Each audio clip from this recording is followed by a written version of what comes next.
Hi అండి, మళ్ళీ మన ఛానల్లోకి వచ్చేసాము మీ ముందుకు కొత్త వీడియోతో.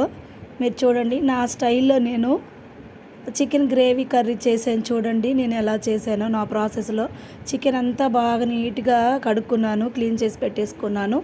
ఆ తర్వాత మ్యారినేట్ చేసుకుంటున్నాను అన్నమాట.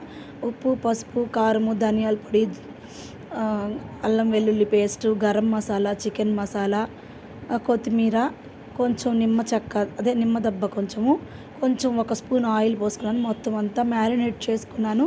ఆ తర్వాత ఒక ఆనియన్ సన్నగా తరుక్కొని నూనెలో వేయించుకున్నాను, కొంచెం గోల్డెన్ బ్రౌన్ కలర్ వచ్చే వరకు. ఆ తర్వాత ఒక 3 టమాటాలు కట్ చేసుకున్నాను, సన్న సన్న పీసుల్లాగా కట్ చేసుకొని అందులో బాగా నూనె పక్కన వచ్చే వరకు వేయించుకున్నాను. ఆ తర్వాత ఈ కలుపుకున్నాను కదా ఆ మిశ్రమాన్ని అంతా అందులో వేసుకొని వాటర్ ఏం పోయలేదు, అట్లాగే ఆవగించుకున్నాను అనమాట. బాగా మెత్తగా ఉడికిపోయింది. చూపిస్తున్నాను. ఒక ½ గ్లాస్ వాటర్ పోసుకున్నాను అంతే గ్రేవీ కోసం. Thank you for watching.